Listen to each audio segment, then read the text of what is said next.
Ժորժան, Հայաստանում 2018 թվականին եղել է իշխանափոխություն, թե հեղափոխություն։ Ես պնդում եմ, որ Հայաստանում եղել է անձերի փոփոխություն, այսինքն իշխանափոխություն։ Ինչու՞, որովհետև հեղափոխություն նշանակում է, որ հին պաշտոնյաները, նախկին պաշտոնյաները ունեզրկվում են, նշանակում է, որ փոխվում է ամբողջությամբ համակարգը, տնտեսական, քաղաքական։ Հայաստանում դա տեղի չի ունեցել։ Եթե լիներ հեղափոխություն, ապա ֆինանսական այն հոսքերը, որոնք որ ավանդաբար եղել են նախկինում, պետքա լրիվ ձևափոխվեին, բայց մենք տեսնում ենք, որ նախկին պաշտոնյաները, ինչպես որ լավ ապրում էին, այնպես էլ շարունակում են լավ ապրել, եւ իշխանությունը անընդհատ նշելով նախկինների մասին, շատ հարմար մի հատ գործիք է իր համար ընտրել, որ անընդհատ ասի ժողովուրդ, եթե չընտրեք մեզ, գալու են տեսեք նախկինները, իմանալով, որ ժողովուրդը չի ուզում, որ նախկինները գան իշխանության։ Հիմա տեսեք, եթե Հայաստանում իսկական հեղափոխություն լիներ, ապա բանկային վարկային տոկոսադրույքները կտրուկ կնվազեին, ապա թոշակները եւ աշխատավարձները կտրուկ կբարձրանային,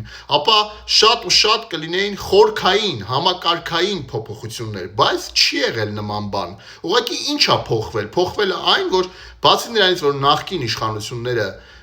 ունեցել են ամեն ինչ, հա, եւ խոսքը չի վերաբերվում նախկին նախագահներին, խոսքը վերաբերվում է բոլոր նախկին էլիտաներին, հա, եւ իրենց շրջապատներին, դրան գումարվել է այն, որ ներկայիս իշխանություններն են գնալով հարստանում։ Սա է, այսինքն իշխանությունները բոլոր թե նախկին, թե ներկա վայելում են կյանքը, բայց ժողովուրդը գնալով միայն վատ է ապրում։ Այս սա է, թե ինչու ես պնդում եմ, որ Հայաստանում չի եղել հեղափոխություն։ Հայաստանում եղել է անձերի փոփոխություն, իշխանափոխություն։ Ժորժան, ես Արման Ղուկասյանն եմ, Հանուն սոցիալական արդարության կուսակցության նախագահն, ու ես պնդում եմ, որ քանի մենք հա անելու ենք նախկին ներկա, որը ձեռք է տալիս իշխանությանը, որ անընդհատ ասի, եթե մենք չլնենք կգան իրանք, մենք անընդհատ կտեսնենք մենակ մի բան, որ հարստանում են նախկին ու ներկա էլիտաները եւ վերջ, եւ ժողովուրդը գնալով միայն վատ է ապրելու։ Մեզ հարկավոր է իրական հեղափոխություն, այսինքն որ լինի նոր իշխանություն,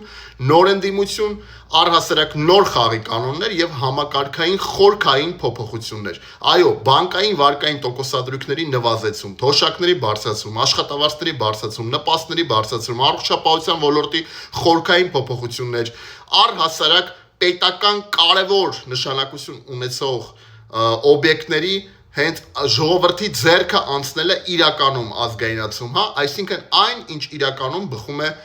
ժողովրդի շահից, ոչ թե նախկին ու ներկա էլիտաների շահերից։ Ժորժան, խնդրում եմ տարածեք այս տեսանյութը, բաժանորդագրվեք իմեջին, գրեք մեկնաբանություններում ձեր կարծիքը եւ ժողովուրդը իր խոսքը պետք է ասի, չհամակերպվի անարդարության հետ։